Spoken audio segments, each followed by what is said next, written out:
ನಮಸ್ಕಾರ ವೀಕ್ಷಕರೇ, ನಾನು ನಿಮ್ಮ PH ನಾಯ್ಕೋಡಿ. ಉದ್ಯೋಗ ಖಾತ್ರಿ ಕಾಯ್ದೆ ಬದಲಾವಣೆ ವಿರೋಧಿಸಿ ಜೀವರ್ಗಿಯಲ್ಲಿ KPRS ಹಗಲು ರಾತ್ರಿ ಧರಣಿ. ಕರ್ನಾಟಕ ಪ್ರಾಂತ ರೈತ ಸಂಘ ವತಿಯಿಂದ 2025ರ ಉದ್ಯೋಗ ಖಾತ್ರಿ ಕಾಯ್ದೆಯಲ್ಲಿ ಮಾಡಿರುವ ಬದಲಾವಣೆಗಳನ್ನು ವಿರೋಧಿಸಿ ಉದ್ಯೋಗ ಖಾತ್ರಿ ಕೆಲಸ ಒದಗಿಸುವುದು, ಬೆಳೆ ಪರಿಹಾರ ಧನವನ್ನು ಎಲ್ಲ ರೈತರಿಗೆ ವಿತರಿಸುವುದು, ವಿಮೆ ಹಣ ಬಿಡುಗಡೆ ಹಾಗೂ ತೊಗರಿಗೆ 12,500 ರೂಪಾಯಿ ಬೆಂಬಲ ಬೆಲೆ ನಿಗದಿಗೊಳಿಸುವಂತೆ ಒತ್ತಾಯಿಸಿ ಹಗಲು ರಾತ್ರಿ ಧರಣಿ ಸತ್ಯಾಗ್ರಹ ಹಮ್ಮಿಕೊಳ್ಳಲಾಯಿತು. ಜೀವರ್ಗಿ ತಹಶೀಲ್ ಕಚೇರಿ ಹಾಗೂ ತಾಲೂಕ್ ಪಂಚಾಯತಿ ಕಚೇರಿ ಮುಂದೆ ನಡೆದ ಧರಣಿಗೆ KPRS ತಾಲೂಕು ಸಮಿತಿಯ ಅಧ್ಯಕ್ಷ ಸುಭಾಷ್ ಹೊಸಮನಿ, ಉಪಾಧ್ಯಕ್ಷ ಮಲ್ಲಪ್ಪ ಹಾರ್ನೂರ್, ರೇವು ನಾಯಕ್ ಜಾಧವ್, ಕಾರ್ಯದರ್ಶಿ ಬಸವರಾಜ್ ನಡುವಿನಕೇರಿ ಸೇರಿದಂತೆ ಅನೇಕ ರೈತ ನಾಯಕರು ನೇತೃತ್ವ ವಹಿಸಿದರು. ವಿವಿಧ ಸಂಘಟನೆಗಳ ಮುಖಂಡರು ಬೆಂಬಲ ಸೂಚಿಸಿದರು. ಈ ವೇಳೆ ಮಾತನಾಡಿದ ನಾಯಕರು ರೈತರ ಹಿತಕ್ಕೆ ವಿರುದ್ಧವಾದ ನೀತಿಗಳನ್ನು ತಕ್ಷಣ ಹಿಂಪಡೆಯಬೇಕು ಹಾಗೂ ಬೇಡಿಕೆಗಳನ್ನು ಕೂಡಲೇ ಈಡೇರಿಸಬೇಕೆಂದು ಆಗ್ರಹಿಸಿದರು. ಧರಣಿಗೆ communist party of India CPI taluk ಕಾರ್ಯದರ್ಶಿ ಮಲ್ಲಿಕಾರ್ಜುನ್ ಎಸ್ ದೊಡ್ಡಮನಿ ಬೆಂಬಲ ವ್ಯಕ್ತಪಡಿಸಿದರು. ಪ್ರಾಂತ ಸಂಘಕ್ಕೆ ರೈತರ ಬೇಡಿಕೆ ಈಡೇರಲೇಬೇಕು. 3 ದಿನಗಳಿಂದ ನಡೆಯುವ ಹೋರಾಟಕ್ಕೆ ಜಯವಾಗಲಿ. 3 ದಿನಗಳಿಂದ ನಡೆಯುವ ಹೋರಾಟಕ್ಕೆ ಸ್ಪಂದನೆ ಮಾಡಿದ ಸರ್ಕಾರಕ್ಕೆ ಹೇಳದಿಕ್ಕಾರ. 3 ದಿನಗಳಿಂದ ನಡೆಯುವ ಹೋರಾಟಕ್ಕೆ ಅಧಿಕಾರಿಗಳು ಸ್ಪಂದನೆ ಮಾಡದಿರುವುದಕ್ಕೆ ಹೇಳದಿಕ್ಕಾರ. ಹೊಸದಾಗಿ ಉದ್ಯೋಗ ಖಾತ್ರಿ ತಿದ್ದುಪಡಿ ಮಾಡಿರುವುದಕ್ಕೆ ವಾಪಸ್ಸಾಗಲಿ. ರಾಮ್ಜಿ ಅಂತೇಳಿ ಉದ್ಯೋಗ ಖಾತ್ರಿ ಮಾರ್ಪಾಡು ಮಾಡಿರುವುದನ್ನು ವಾಪಸ್ಸಾಗಲಿ.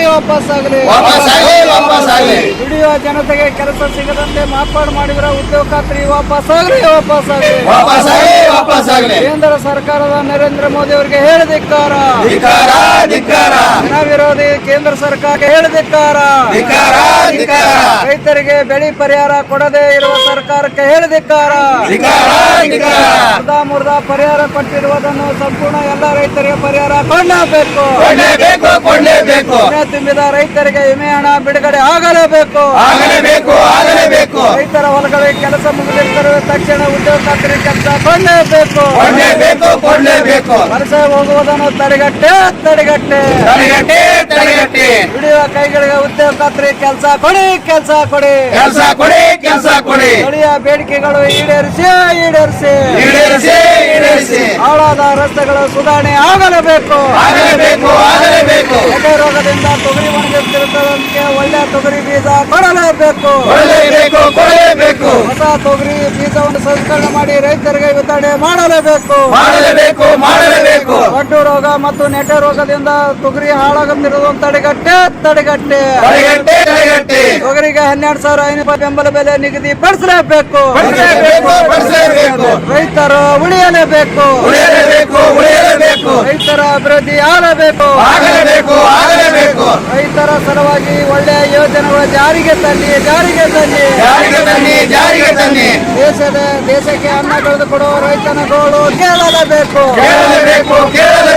ರೈತರ ಗೋಳು ಕೇಳದ ಸರ್ಕಾರಗಳಿಗೆ ಹೇಳದಿಕ್ಕಾರ. ರೈತರ ಸಾಲ ಮನ್ನಾ ಆಗಲೇಬೇಕು. ಅವರಿಗೆ ನ್ಯಾಯ ಸಿಗುವವರೆಗೆ ನಾವು ಹೋರಾಟ ನಿಲ್ಲಿಸುವುದಿಲ್ಲ. ಜನಪ್ರತಿನಿಧಿ ತಾಲೂಕಿನ MLA ಅಜಯ್ ಸಿಂಗ್ ಅವರಿಗೆ ಹೇಳದಿಕ್ಕಾರ. ರೈತರ ಗೋಳು ಕೇಳದ MLA ಅವರಿಗೆ ಹೇಳದಿಕ್ಕಾರ. ತಕ್ಷಣ ರೈತರ ಗೋಳು ಕೇಳಲೇಬೇಕು. 3 ದಿನಗಳಿಂದ ನಡೆಯುವ ರೈತರ ಬೇಡಿಕೆಗಳು ಈಡೇರಲೇಬೇಕು. ತಾಲೂಕಿನ MLA ಅಜಯ್ ಸಿಂಗ್ ಅವರಿಗೆ ನಿಮಗೆ ಎಚ್ಚರಿಕೆ. ಹೋರಾಟಗಾರರು ಇತ್ಯರ್ಥ ಮಾಡದೇ ಇರುವ ಅಜಯ್ ಸಿಂಗ್ ಅವರಿಗೆ ಹೇಳದಿಕ್ಕಾರ. ಅಜಯ್ ಸಿಂಗ್ ಅವರಿಗೆ ನಿಮಗೆ ಎಚ್ಚರಿಕೆ. ಹೋರಾಟಗಾರರ ನೆರವಿಗೆ ನೀವು ಬರಲೇಬೇಕು. ರೈತರ ಗೋಳು ಕೇಳಲೇಬೇಕು. ಉದ್ಯೋಗ ಖಾತ್ರಿ ಕೆಲಸ ಕೊಡಿಸಲೇಬೇಕು.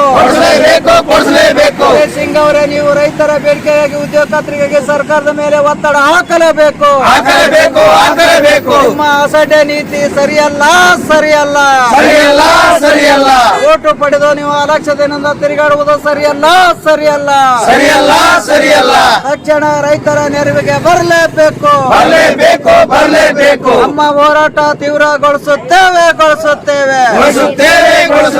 ನಮ್ಮ ಹೋರಾಟ ನಿಲ್ಲುವುದಿಲ್ಲ ಬೇಡಿಕೆಗಳು ಈಡೇರುವವರೆಗೆ ನಮ್ಮ ಹೋರಾಟ ನಿಲ್ಲುವುದಿಲ್ಲ ನಾಳಿನ ದಿನದಂದೇ ರಸ್ತೆ ತಡೆ ಮಾಡುತ್ತೇವೆ ಮೇಲೆ ಸೈಕಲ್ ಹೊತ್ತು ಸರ್ಕಾರಿ ಕಚೇರಿ ಮುಂದೆ ಕೊಳ್ಳುತ್ತೇವೆ ಸರ್ಕಾರಕ್ಕೆ ಕಲ್ಲು ಹೊಡೆಯುತ್ತೇವೆ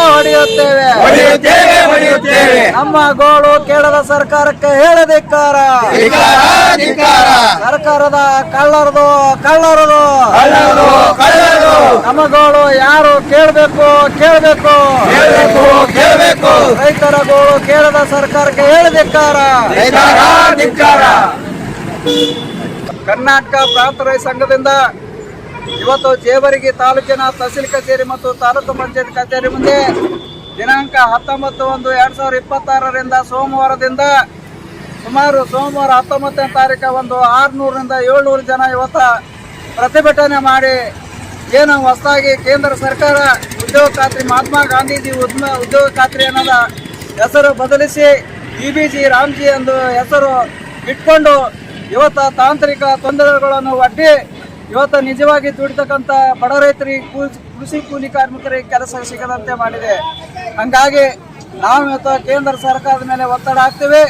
ನಿಮ್ಮ ಹೊಸ ಉದ್ಯೋಗ ಖಾತ್ರಿ ಕಾಯ್ದೆಯಿಂದ ಜನರಿಗೆ ಕೆಲಸ ಸಿಗೋದಿಲ್ಲ, ಜನರಿಗೆ ಕೆಲಸದ ಹಕ್ಕನ್ನು ನೀವು ಕಸಿದುಕೊಳ್ಳಬೇಕಾಗುತ್ತದೆ.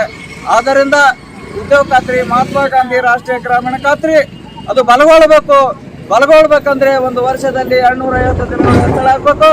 ಒಂದು ದಿನದ ಕೂಲಿಯನ್ನ 700 ರೂಪಾಯಿ ಆಗಬೇಕು. ಅದಲ್ಲದೆ ಈ ವರ್ಷ 2025ನೇ ಸಾಲಿನಲ್ಲಿ ಹಿಂಗಾರು ಮುಂಗಾರು ಮಳೆಗಳು ಅತಿಯಾಗಿ ಬರುತ್ತಿರುವುದರಿಂದ ರೈತರು ಬಿತ್ತಿರುವ ತೊಗರಿ, ಹತ್ತಿ, ಸೂರ್ಯಪಾನ ಇನ್ನಿತರ ಎಲ್ಲ ಬೆಳೆಗಳು ಸಂಪೂರ್ಣ ಹಾಳಾಗಿ ಹೋಗಿವೆ. ಏನು ಮೊನ್ನೆ ರಾಜ್ಯದ ಮುಖ್ಯಮಂತ್ರಿಗಳು ಸಿದ್ದರಾಮಯ್ಯನವರು ಒಂದು ವಿಮಾನದಾಗ ಕೂತು ಸಮೀಕ್ಷೆ ಮಾಡಿ ಇವತ್ತು ರೈತರು ಬೆಳೆ ಹಾಳಾಗ್ಯಾವ, ಹೆಕ್ಟರ್ಗೆ 12,000 ರೂಪಾಯಿ ರೊಕ್ಕ ಕೊಡ್ತಿರೋದು ಘೋಷಣೆ ಮಾಡಿ ಹೋದ್ರು. ಆದರೆ ಅವರು ಹೇಳಿದ ಪ್ರಕಾರ ಎಲ್ಲ ರೈತರಿಗೆ ಪರಿಹಾರ ಕೊಡಲಿಲ್ಲ. ಇನ್ನು 50ರಷ್ಟು ರೈತರಿಗೆ ಪರಿಹಾರ ಸಿಗದೆ ಇವತ್ತು ರೈತರು ಭಾರಿ ಮೋಸಕ್ಕೆ ಒಳಗಾಗಿ ಇವತ್ತು ಕಚೇರಿಯಿಂದ ಕಚೇರಿಗೆ ತಿರುಗಾಡಿ ಪರಿಹಾರ ದರ ಯಾವಾಗ ಬರ್ತದೆ ಅಂತೇಳಿ ಕಳಿಸಲಾಗಿ ಇವತ್ತು ರೈತರ ಆತ್ಮಹತ್ಯೆ ದಿನಕ್ಕೆ ಹೆಚ್ಚಾಗುತ್ತಿದೆ. ನಾವು ಇವತ್ತು ಸರ್ಕಾರಕ್ಕೆ ಒತ್ತಾಯ ಮಾಡ್ತೇವೆ. ರೈತರು ಸಾಲಗಾರರಾಗ್ಯಾರ, ಸಾಲದ ಕಿರುಕುಳ ತಾಳಾರದೆ ದಿನನಿತ್ಯ ಇವತ್ತು ಉರುಳು ಹಾಕೋದು, ವಿಷ ಕುಡಿಯೋದು ಇಂಥ ಕೆಟ್ಟ ಪರಿಸ್ಥಿತಿ ರೈತರಿಗೆ ಬಂದೋದಿಗೆ ಇವತ್ತು ರೈತರ ಆತ್ಮಹತ್ಯೆ ಮಾಡ್ಕೊಳಕತ್ತಾರ. ಹಂಗಾಗಿ ನಾವು ರೈತರ ಆತ್ಮಹತ್ಯೆ ತಡೆಗಟ್ಟಬೇಕು. ರೈತರ ಬೆಳೆಯುವ ಎಲ್ಲ ಬೆಳೆಗಳಿಗೆ ಡಾಕ್ಟರ್ ಸ್ವಾಮಿನಾಥನ್ ವರದಿ MSP ರೇಟನ್ನು ನಿಗದಿಪಡಿಸಬೇಕಂತೇಳಿ ಒತ್ತಾಯ ಮಾಡ್ತೀವಿ. ಇದಲ್ಲದೆ ಸ್ಥಳೀಯ ಬೇಡಿಕೆಗಳು ರೋಡಿನ ಸುಧಾರಣೆ ಆಗಬೇಕು, ಬಸ್ಗಳು ಆಗಬೇಕು. ಇನ್ನು ಸ್ಥಳೀಯ ವಲಸೆ ಹೋಗೋದನ್ನು ತಡೆಗಟ್ಟುವುದಕ್ಕಾಗಿ ಉದ್ಯೋಗ ಖಾತ್ರಿ ಕೆಲಸ ಕೊಡಬೇಕಂತೇಳಿ ಸರ್ಕಾರದ ಮೇಲೆ ಒತ್ತಡ ಹಾಕಿ ಇವತ್ತು 3ನೇ ದಿನಕ್ಕೆ ಮುಂದುವರೆದ ಹೋರಾಟ. ನಾವು ಹೋರಾಟನ ತೀವ್ರಗೊಳಿಸ್ತೀವಿ. ಸರ್ಕಾರದ ಮೇಲೆ ಜನಪ್ರತಿನಿಧಿಗಳ ಮೇಲೆ ನಾವು ಒತ್ತಡ ಹಾಕ್ತೀವಿ. ನಮ್ಮ ಹೋರಾಟ ಬಲಗೊಳಿಸಿ ಇವತ್ತು ಸರ್ಕಾರದ ವಿರುದ್ಧ ನಮ್ಮ ಹೋರಾಟ ಬಲಗೊಳಿಸ್ತೀವಿ ಅಂತೇಳಿ ನಾವಿವತ್ತು ಸರ್ಕಾರಕ್ಕೆ ಒತ್ತಾಯ ಮಾಡ್ತೀವಿ. ಅದೊಂದನೆ ನಾವೇನು ಅಜಯ್ ಸಿಂಗ್ ಅವರಿಗೆ ನಾವು ಕೇಳ್ಬೇಕಾಗ್ತದ, ಇಂಥ ಜನಪರ ಬೇಡಿಕೆಗಾಗಿ ನೀವು ಸ್ಪಂದನೆ ಮಾಡಲಿಲ್ಲ, ಅಧಿಕಾರಿಗಳ ಮೇಲೆ ಒತ್ತಡ ಹಾಕಲಿಲ್ಲ, ಸರ್ಕಾರದ ಮೇಲೆ ಒತ್ತಡ ಹಾಕಲಿಲ್ಲ ಅಂತ ಹೇಳಿದ್ರೆ ಮುಂದಿನ ದಿನದೊಳಗೆ ನಿಮಗೆ ಸೋಲಿಸ್ತಕ್ಕಂಥ ಕೆಲಸ ನಾವು ಮಾಡ್ತೀವಿ ಅಂತೇಳಿ ಇವತ್ತು ನಿಮಗೆ ಎಚ್ಚರಿಕೆ ಕೊಡ್ತೀವಿ. ನೀವು ಎಲ್ಲಿಯಾದರೂ ನಾವು ಎಲೆಕ್ಷನ್ದಾಗ ಹೆಂಗ್ ಗೆದ್ದು ಬರ್ತೀವಿ ಅಂತ ತಿಳಿದಿರಬೇಕು. ಇಲ್ಲ, ಅದು ನಿಮ್ಮ ಹುಚ್ಚ ಭ್ರಮೆ. ಜನ ಮನಸ್ಸು ಮಾಡಿದ್ರೆ ನಿಮ್ಮನ್ನು ಮನೆಗೆ ಕಳಿಸ್ತಾರ, ಸೋಲಿಸಿ ಅಂತೇಳಿ ನಾವು ಎಚ್ಚರಿಕೆ ಕೊಟ್ಟು ಇವತ್ತು ಕರ್ನಾಟಕ ಪ್ರಾಂತ ರೈತ ಸಂಘದಿಂದ ತಾಲೂಕಾ ಸಮಿತಿಯಿಂದ ನಾವು ಇವತ್ತು ಎಲ್ಲ ರೈತ ಸಂಘದವರು ಮತ್ತು ಜನರನ್ನು ಸೇರಿಸಿಕೊಂಡು ಈ ತಹಸೀಲ್ ಕಚೇರಿ ತಾಲೂಕು ಪಂಚಾಯತ್ ಮುಂದೆ ನಡೆದಂಥ ಹೋರಾಟ ನಾವು ಮುಂದಿನ ದಿನಗಳಲ್ಲಿ ಇನ್ನೂ ತೀವ್ರಗೊಳಿಸ್ತೀವಿ ಅಂತೇಳಿ ಇವತ್ತು ಸರ್ಕಾರಕ್ಕೆ ಎಚ್ಚರಿಕೆ ಕೊಡ್ತೀವಿ.